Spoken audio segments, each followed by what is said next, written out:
नमस्ते दोस्तों। स्वागत है आपका ज्ञान जोन 81 पर। दोस्तों, ये बात तो हम सब लोग जानते हैं कि संविधान के निर्माता बाबा साहेब आम्बेडकर ही हैं। लेकिन कुछ तथाकथित मनुवादी ये कह रहे हैं कि संविधान तो बी.एन. राव ने लिखा था। बाबा साहेब के विचारों के बढ़ते कारवां को देखकर ये मनुवादी अब बौखला गए हैं और अब कह रहे हैं कि संविधान के निर्माता तो बी.एन. राव थे, जो जाति से ब्राह्मण थे। लेकिन इसी बात का पर्दाफाश करने के लिए आज ये वीडियो तैयार किया है। तो प्लीज दोस्तों, वीडियो में अंत तक बने रहें और जानिए कि बी.एन. राव का संविधान में महत्व क्या था और बाबा साहब ने संविधान किस परिस्थितियों में दिन रात मेहनत करके लिखा था। तो दोस्तों, आइए तथ्यों और ऐतिहासिक प्रमाणों के आधार पर जाने की असलियत क्या है। 1947 में जब भारत आजाद हुआ तो सबसे बड़ा सवाल यह था कि देश को कैसे चलाया जाएगा। बिना कानून, बिना व्यवस्था देश अराजकता की ओर चला जाता। तब एक ऐसे संविधान की जरूरत थी जो सिर्फ कागजी दस्तावेज न हो, बल्कि नए भारत की आत्मा बने। एक ऐसा संविधान जो सबको बराबरी का दर्जा दे, शोषण और गुलामी के जख्मों पर मरहम लगाए। इसके लिए बनी संविधान सभा। पहली बैठक हुई 9 दिसंबर 1946 को। शुरुआत में इसमें 389 सदस्य थे, लेकिन देश के बंटवारे के बाद ये संख्या घटकर 299 रह गई। इनमें देश के अलग अलग हिस्सों से आए विद्वान, समाज सुधारक और नेता शामिल थे।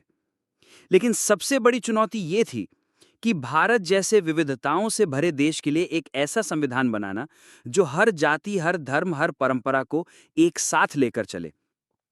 यही जिम्मेदारी दी गई ड्राफ्टिंग कमेटी को, जो 29 अगस्त 1947 को बनी।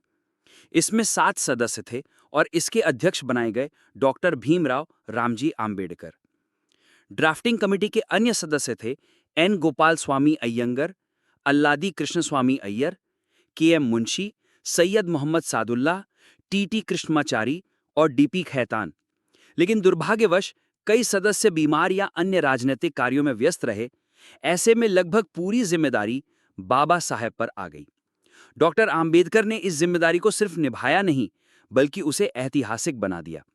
उन्होंने संविधान सभा की 141 बैठकों में भाग लिया, जो किसी भी सदस्य से अधिक था। संविधान के हर अनुच्छेद में उन्होंने न सिर्फ कानूनी सोच डाली, बल्कि सामाजिक अनुभव और न्याय का दर्शन भी पिरोया। अनुच्छेद 14 समानता का अधिकार, अनुच्छेद 15 और 16 जातीय भेदभाव के खिलाफ संरक्षण, अनुच्छेद 32 संवैधानिक उपचार का अधिकार, जिसे बाबा साहेब ने संविधान की आत्मा कहा था। क्या उन्हें सिर्फ दलितों का प्रतिनिधि समझा गया? बिल्कुल नहीं। वो लंदन स्कूल ऑफ इकोनॉमिक्स और कोलंबिया यूनिवर्सिटी से पढ़े थे। उनका ज्ञान, संघर्ष और सामाजिक सोच किसी भी व्यक्ति से कम नहीं थी। यही वजह थी कि उन्हें संविधान का नेतृत्व सौंपा गया। अब बात करते हैं बी.एन. राव की। वो संविधान सभा के सदस्य नहीं थे, बल्कि एक संवैधानिक सलाहकार थे। उनका काम था विभिन्न देशों के संविधान का अध्ययन करना और सुझाव देना। उन्होंने मसौदा तैयार करने में शुरुआती स्तर पर मार्गदर्शन जरूर दिया, लेकिन अंतिम संविधान उनके द्वारा नहीं लिखा गया। वास्तव में ड्राफ्टिंग कमेटी ने उनके सुझावों का मूल्यांकन किया, संशोधन किए और भारतीय परिस्थितियों के अनुरूप उन्हें बदला। यानी जैसे कोई आर्किटेक्ट नक्शा देखकर घर बनाता है, वैसे ही आम्बेडकर ने उस संविधान का निर्माण किया जो भारत के करोड़ों लोगों को आवाज देता है। उन्होंने संविधान सभा के समक्ष 7,635 संशोधन प्रस्तावों में से 2,365 पर चर्चा की। ये बताता है कि उन्होंने सिर्फ दस्तावेज नहीं बनाए, बल्कि हर पंक्ति में अपना विचार, संघर्ष और भारतीय समाज की आत्मा झोंक दी। इतिहास में कई ऐसे प्रमाण हैं जो इस सच को स्पष्ट करते हैं। पंडित जवाहरलाल नेहरू ने कहा था कि डॉक्टर आम्बेडकर को इस शानदार दस्तावेज का पूरा श्रेय दिया जाना चाहिए। संविधान सभा के अध्यक्ष डॉक्टर राजेंद्र प्रसाद ने कहा था कि अगर डॉक्टर आम्बेडकर ना होते तो ये संविधान संभव नहीं था। संविधान के कवर पेज पर आज भी लिखा है, प्रस्तुतकर्ता doctor B R. Ambedkar, chairman drafting committee. अब सवाल ये उठता है कि कुछ लोग इस सच्चाई को क्यों छुपाना चाहते हैं।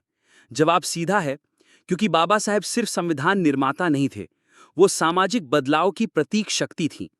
वो उस वर्ग से थे जिसे शोषण, अपमान और बहिष्कार सहना पड़ा था। लेकिन उन्होंने वही समाज को एक नई दिशा देने के लिए संविधान में ऐसे अधिकार दिए जो आज हर नागरिक की ढाल है। कुछ शक्तियां आज भी बाबा साहेब की सोच, उनकी विचारधारा और सामाजिक क्रांति से डरती हैं। इसलिए भ्रम फैलाती हैं ताकि लोग सच्चाई से दूर रहें।